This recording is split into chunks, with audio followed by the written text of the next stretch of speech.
Marcus crept through the jungle undergrowth, using every trick he'd learned during 3 years of maintaining equipment in hostile environments. The Hive Mother's attention was focused on the settlement's defenders, its massive form silhouetted against the emergency lights as pulse rifle fire sparked harmlessly off its armor. The creature was even more terrifying up close. Each of its legs was thicker than Marcus's torso, ending in hooks that could tear through metal. Its chitinous hide rippled with bioluminescent patterns that pulsed in sync with its movements. The rotating rings of teeth in its mouth created a grinding sound like industrial machinery. Marcus positioned himself behind a cluster of phosphorescent ferns, studying the monster's movement patterns. The soft spot Zarath had described was barely visible. A patch of pale, flexible tissue where the massive head connected to the thorax. It was perhaps the size of his fist and currently 10 feet above the ground. The emergency tool kit contained a plasma cutter designed for hull repairs, but its range was less than 2 meters. He would need to get impossibly close to use it effectively. A new sound joined the chaos, Zarath's voice singing in her alien language. The melody was haunting and complex, rising above the weapon's fire and the Hive Mother's mechanical grinding. Marcus couldn't understand the words, but he felt their power. Other voices joined her. The Pale Shore clan's traditional battle song, he realized, though he had no idea how he knew that. The Hive Mother paused in its advance, its massive head turning toward this new sound. For a moment, the creature seemed almost mesmerized by the alien music. That's when Marcus understood Zarath's plan. She was using her people's warrior songs to capture the creature's attention, giving him the distraction he needed. But she was also painting a target on herself and anyone near her. Marcus burst from the undergrowth and sprinted toward the Hive Mother's rear legs. The creature was so focused on the singing that it didn't notice his approach until he was directly underneath it. The plasma cutter hummed to life in his hands as he aimed for the vulnerable joint. At the last second, the Hive Mother sensed his presence. Its rear segment began to curl downward, preparing to crush this tiny irritant. Marcus had perhaps 2 seconds before tons of alien chitin would flatten him into paste. He fired the plasma cutter, its blue beam slicing into the creature's soft tissue. The Hive Mother's mechanical grinding became a shriek that shattered windows throughout the settlement. Purple blood showered down on Marcus as the creature's head partially separated from its body. But the wound wasn't deep enough. The plasma cutter's charge was depleted, and the creature was still very much alive. Its death throes sent massive legs crashing down around Marcus like falling trees. He rolled desperately, avoiding crushing blows by inches. Then Zarath was there beside him, moving with inhuman speed despite her recent injuries. In her 4 hands, she carried crystal blades grown from her own bone, each one glowing with inner light. "Together!" she shouted over the creature's screams. "As it should be!"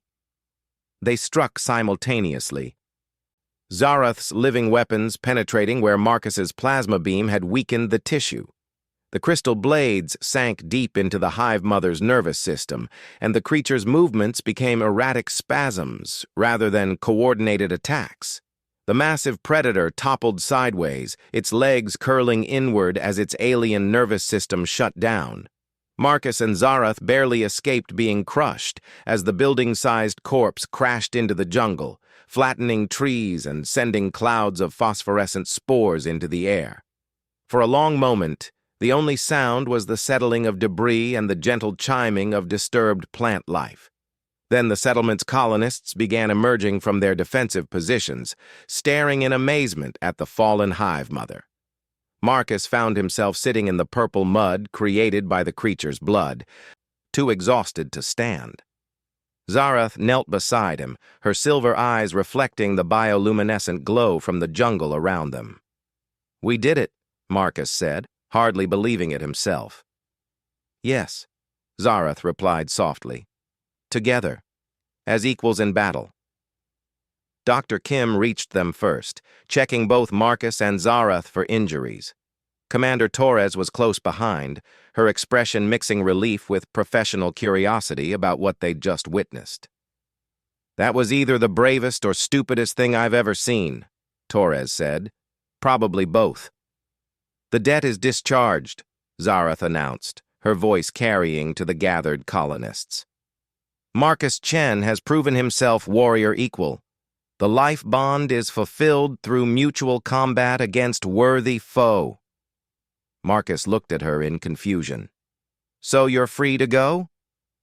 Back to your clan?" Zarath's silver pupils swirled in what he was learning to recognize as amusement. "The life debt is discharged, yes, but I have not said I wish to leave. I don't understand."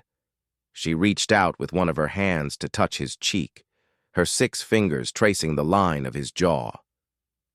"Among my people, when warriors fight as equals and survive impossible odds together, it creates possibility for deeper bond. Not obligation, but opportunity." "The mating bond you mentioned?" "Choice bond," she corrected. "Made freely by both parties. No debt, no obligation. Simply the recognition that 2 beings fight better together than apart." Commander Torres cleared her throat. "This is all very touching, but we need to discuss practical matters. That creature's death will bring scavengers. We need to process the body before it attracts more problems." Over the next several hours, Zarath proved invaluable in directing the colonists on how to safely harvest materials from the hive mother. Its chitin could be processed into armor stronger than anything humanity had developed. Its neural tissue contained compounds that could revolutionize human medicine. Most importantly, certain glands would act as a natural repellent against other deep-cave predators.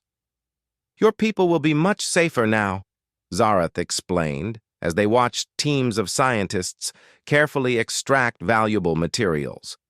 "The hive mother's death scent will warn other creatures to avoid this territory." "And your people?" Marcus asked. "Won't they want you to return with news of what happened?" Zarath was quiet for a moment, watching the jungle pulse with its eternal rhythm. "I sent word through the plant network yesterday. My clan knows I am safe and that I have found worthy companions. They will not expect my return unless I choose it." "What do you choose?" She turned to face him, silver eyes serious and thoughtful. "I choose to learn more about humans who throw themselves at impossible odds to save strangers. I choose to explore what deeper bonds might form between our species. But mostly, I choose to remain where my warrior is." Marcus felt his heart skip a beat. "Your warrior? Did you think our customs only flowed one way? You claimed me through protection in battle. I claim you through fighting beside you as equal. Among the Pale Shore clan, this makes us, how do you say, matched pair." Before Marcus could respond, she leaned forward and kissed him. Her lips were cool and soft, tasting faintly of the luminescent flowers she'd worn in her hair. When they separated, her silver pupils were swirling rapidly. "Was that appropriate by human custom?" she asked with endearing uncertainty. "Very appropriate," Marcus assured her. Commander Torres approached them again, this time with a datapad full of reports. "Chen, I'm recommending you for permanent assignment as our alien liaison specialist. It seems you have a talent for cross-species relations. And Zarath? Honorary citizenship, full settlement privileges, and a consulting position in our xenobiology department, if she's willing." Zarath looked at Marcus questioningly. He nodded encouragingly. "I accept," she said formally. "But I reserve the right to follow my warrior wherever his duties may lead." As the alien sunset painted the sky in shades of purple and gold, Marcus found himself contemplating how much his life had changed in just 2 days. He'd gone from a maintenance engineer to the settlement's first interspecies diplomat, and from a single human to half of something he didn't yet fully understand, but was eager to explore. "So what happens now?" he asked Zarath as they walked back toward the settlement. Now we learn about each other, she replied, slipping one of her hands into his. We discover what bonds can form between human courage and alien dedication. We explore whether two species can build something together stronger than either could create alone. And if we can't? Zareth's silver eyes sparkled with mischief. Then we will have very interesting time trying. As they entered Settlement 7 together, Marcus realized that sometimes the most important journeys began not with careful planning or grand expeditions, but with a single moment of choosing to help a stranger in need. The alien girl walking beside him had started as someone to be saved, had become a warrior to fight beside, and was now something else entirely, a partner in whatever adventures this strange new world might bring. Behind them, the jungle pulsed with bioluminescent life, and somewhere in its depths, other creatures stirred in response to the Hive Mother's death. But Marcus Chen and Zareth of the Pale Shore clan would face those challenges together, bound not by ancient debts or cultural obligations, but by the choice to stand side by side in whatever battles might come. The future stretched ahead of them like an uncharted star map, full of possibilities neither human nor alien could have imagined alone. And in that shared uncertainty, they found not fear, but excitement for the discoveries that awaited two species learning to reach across the vast gulf between worlds and touch something unexpectedly wonderful.